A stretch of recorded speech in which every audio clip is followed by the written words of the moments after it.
Okay. Evan Alright. Peters, how are you? You're having the best year with American Horror Story Hotel and now X-Men Apocalypse. Is this like as an actor, is this one of the craziest years you've ever had? Uh, yeah, it's certainly an amazing year. I feel very lucky and blessed to be a part of such cool projects and cool characters. So yeah, in that respect, it has been pretty crazy. Um, yeah, it's pretty amazing. And we've talked to you, I think, every year that American Horror Story has been on. And this year in particular, Hotel, you played one of the creepiest characters ever on the show. I think James March and maybe Dandy was a little creepy too, but that was last year when Finn played him. Right. But Mr. March, what can you tell us about him? Like specifically when Ryan Murphy came to you and said you're going to be a psychopathic serial killer who's also a ghost. What was your reaction? I said I'm in. I mean, yeah, what got me about it was the 1930s aspect of him, and Ryan said, "I want you to talk like this." Yeah, the 1930s. I go, okay, I guess I can do that. So I immediately started watching My Man Godfrey with William Powell because Ryan recommended that William Powell has a great 1920s and 30s accent. So I basically just started from there. And then looked at a lot of pictures, and Clark Gable was kind of that iconic look with that little pencil thin stash and all that. And yeah, I mean, I was in. I was very excited to play a villain this year, a full-on villain with no repentance whatsoever. So that was really really kind of fun and crazy, and such a fun, I mean, world to live in. The year of Hotel, because I don't know, it was such a time warp. Everything was sort of blended into this amazing set that they made for us to play around in. Right. And it took place in current times, but you guys did so many flashbacks, it almost felt like half period show too. Absolutely. Yeah. Yeah. That's what I loved about it. And even being, dead and from the 1930s and then living in the modern world, inside the hotel was an interesting thing to play around with too. Like the whole Googling thing. And March thinking that sounded obscene I thought that was written pretty hilariously. Last year, you essentially played the hero. Jimmy Darling was the hero of Freak Show, and now you're Yeah. you're the villain. What's more fun to play? Oh God. I mean, I'm a big fan of playing the villain. I like doing the torturing as opposed to getting tortured. It's just as an actor, it's so much more fun to play the delight of doing it all as opposed to the pain of being on the receiving end. So I definitely prefer the villain. Hmm. It's Yeah. more fun to watch as a viewer. It's always fun to watch what the villains will do next. Right. Ryan Murphy is just a pro at creating these great characters. Yeah, he is. I mean, it's a horror show, and he does a fantastic job of creating these amazing horrific villains that you sort of love to like. I remember the drill bit demon last year was particularly sensational to watch. So I mean, it's amazing to see what he comes up with. I'm excited to see what he comes up with this year. Last year for Freak Show, I remember you told me you did all this research on Jimmy's hands to make sure that was done right and respectfully. Was there Sure. any research this year? Did you watch Dexter marathons to get into the mindset of a psychopath, or did you read anything about serial killers or anything like that? Yeah, I mean, H.H. Holmes. I read some stuff. I read Devil in the White City. And then I sort of just went from, there's a monologue that March has where he's talking about his father being the meanest son of a bitch in the world. And I kind of thought, well, I mean, kind of came up with this interesting backstory for him about, being abused by his father and never being able to live up to that, his expectations, and the mother being killed in childbirth, and all sorts of insane things to sort of justify the fact that he was this madman. And obviously there's something inside of his DNA that allows him to do these horrific things. But I always find it interesting to sort of give them a reason behind it all and a justification in a way, so that he's not just this madman who I can't sympathize or empathize with in some way. So that's kind of fun for me to do with a character who's a villain. One of my favorite characters was the maid, played by Mare Winningham, and you guys had a lot of great scenes together. Part of me, this is weird, part of me was rooting for you guys, because she clearly had a crush on your character, to get together. But then I'm like, well, she played your mother in Coven, so at the same time, I'm like kind of weirded out by that. Very weird. It was a very, and that was another thing too that was sort of in the backstory, was Mare's character, Miss Evers, sort of, to me, always raised me. And so it kind of had this weird mother-son incestual relationship thing. And I don't think March ever really wanted to go there, but she kind of did. And it was just this weird thing. So we sort of played into that from season 3 as well a little bit. At least I did. I don't know what Mare was doing. Yeah, it's very interesting. Does it ever get confusing working with the same actors over and over as different characters? Like when you see Kathy Bates, do you think, is she my mother this year, or no, she's just a hotel worker? Does it ever mess with your guys' minds? No, I mean, because everybody's such a fantastic actor, and because the wardrobe is so fantastic, and the makeup, and everybody looks so different, and it's written so different, that it's sort of like, you're kind of like this actor family, and then you all come together and you're like, oh my God, you're doing that this year. That's so weird. Okay, cool, great. And just sort of dive in and just sort of play around with it. It's never really confusing. It's just sort of funny and sort of odd to see what choices each actor makes each year to sort of bring the character to life. So it's very exciting to be a part of that. I always love, like, before the show comes out, FX will release like all the photos of the actors in their new costumes, and that's always one of the best things to look through and see, oh, what's Evan gonna look like this year? What's Sarah Paulson gonna look like this year? Right. Yeah. It is fascinating to see that. It sort of helps you solidify your character choices in a way, and you sort of think about what you're going to be doing in the upcoming season, and maybe try to see what works and see what doesn't quite work in those photos. So it is helpful to do those. One of the great additions this season was, of course, Lady Gaga, one of the great, worldwide icons that's out there right now. You had a lot of great scenes with her. What was it like working with her? Thanks. Yeah, she's full on. She's the real deal. I tell people that she's on a higher plane creatively, because she is.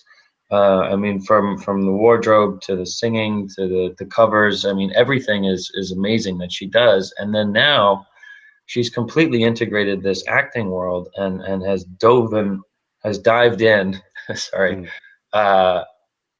full force. I mean, she's amazing. And that what was so amazing and refreshing to work with her, is that it's all very new for her, but at the same time, she's ready for it and trained for it, and really just brings something different each take, and really really gets into it.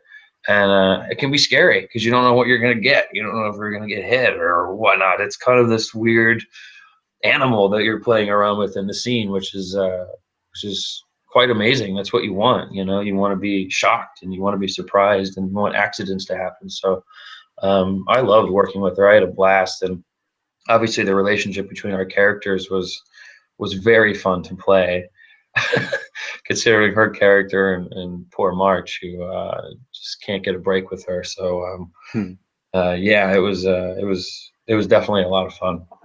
And she threw a big cast party, right? That's what Dennis O'Hare mentioned to me a month ago. Yeah. And when we kicked it off, she threw a big cast party, which was pretty fun to cut loose and sort of hang out with all of the cast, really, all in one place. It's hard sometimes to get everybody to meet in one place, because everybody's over there doing their own thing and working on their own character and all this stuff. So it was very cool to meet with all of the cast, and also to get introduced to her in a very fun and welcoming way. It was interesting. This season, there was more integration with the previous ones. Like Sarah Paulson played her psychic character from season 1. Right. There was another one I'm blanking on. Uh,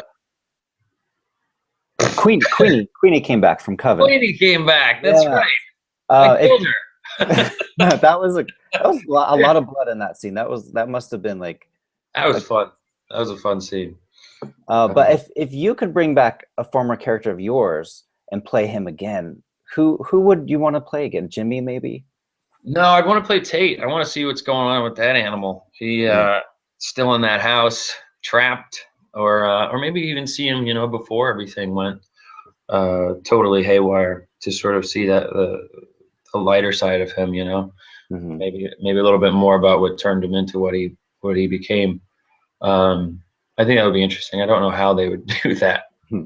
Well, you did go. They went back to the set of the original Murder House this season, so maybe they're within the walls hanging out. He's in the window, just lurking, just hanging out, drinking tea. Yeah. There's been so many great actors that have come through the doors of Horror Story. Is there anyone that you want to work with again? My favorite, Ian McShane, who played the evil Santa Claus in season 2. I can't wait for him to come back and do something else. But who's one of your favorites? I want to work again with Dylan McDermott.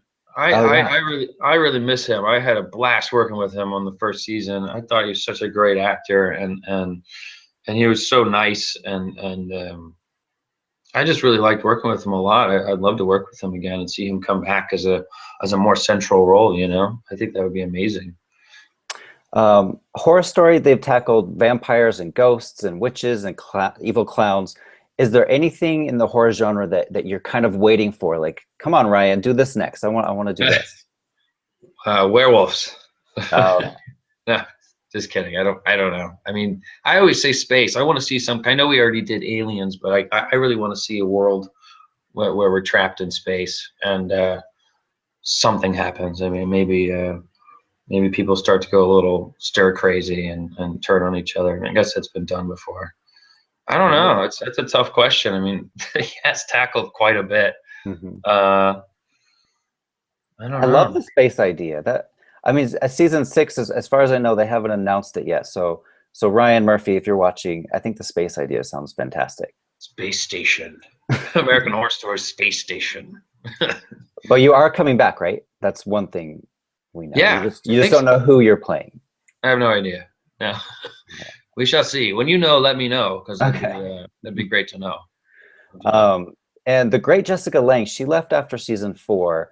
Are you starting to maybe thinking about your own personal end date with the show, or is it more like a year by year kind of basis? Oh, dude, it's a year by year thing, and I would go as long as it goes, man. I love the show. I love the people who work on it. I love Ryan. I love Brad and the writers, to Manier. Everybody is just amazing to work with, and so fun, and obviously the material is just so bizarre and different and fun that you can't. I don't know. I've been very fortunate to be able to play a different character every season, and I mean, I would keep that going forever. So AHS season 20, you'll still be. Could you imagine? That would be amazing. Actually, I would totally do that. Switching gears real fast to X-Men, we have a fan question from Andy.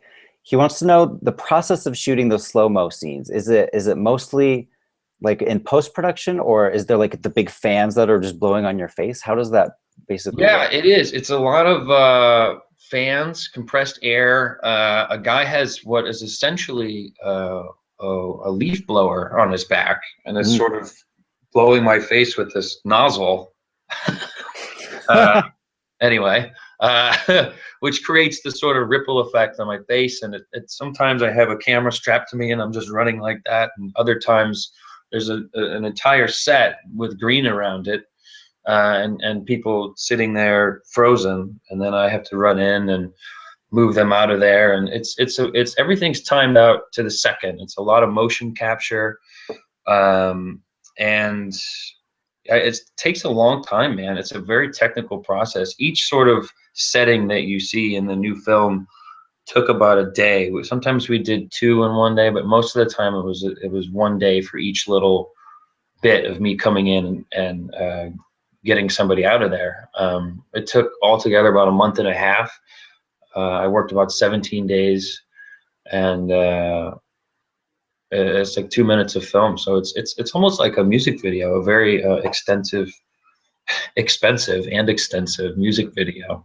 And obviously Rising Sun, who does all the special effects, paints everything in when it's all done, and makes it look like what it is. So it's a lot of different things that are coming into play, and some very, very smart people who are working with numbers and technology that I can't even comprehend. So it's pretty amazing to work with, and really fun. I enjoy it a lot. Nice. And I mean, it's making billions of dollars at the box office. So you guys are doing something right. That's great. Well, I mean, Bryan Singer and Simon Kinberg and all the guys behind it know what they're doing. They've done it for 6 years now, so they're pretty much veterans. Well, before we go, I mean, we have to just talk about the Emmys real fast. I was doing the math. I hope I have this right. 13 wins and 70 nominations over just four seasons. That's crazy. And most horror shows, most genre shows don't get anywhere near that. So, I mean, like Emmy voters, they go for like doctor shows, lawyer shows, kind of things like that. But what is it about your show that really caught on with these Emmy voters? What's your guys' secret?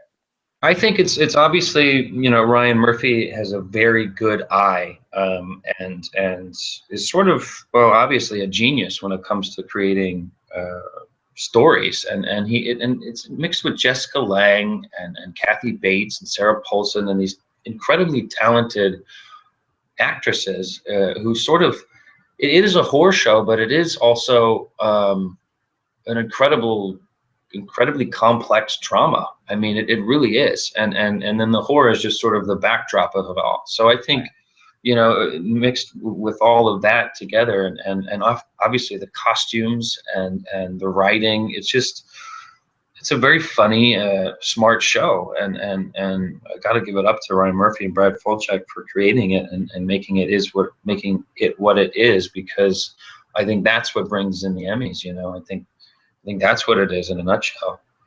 Right. It's not just the acting, but it's everything.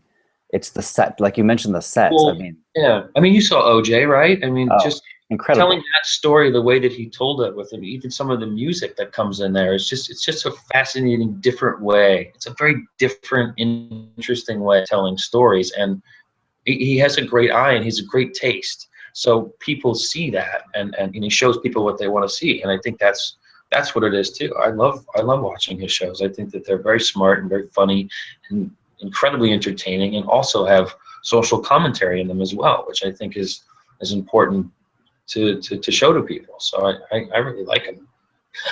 I'm a fan. Yeah, you'll be a fan for 20 more seasons of the show. Yeah. All right. Well, great talking to you again, Evan. We're rooting for you guys. Fingers crossed that the Emmys this year for an individual nomination for you would just be fantastic. Oh, thank you. Cheers. Appreciate it. All right. Well, have a great day. You too, Marcus. See you later, man. Bye.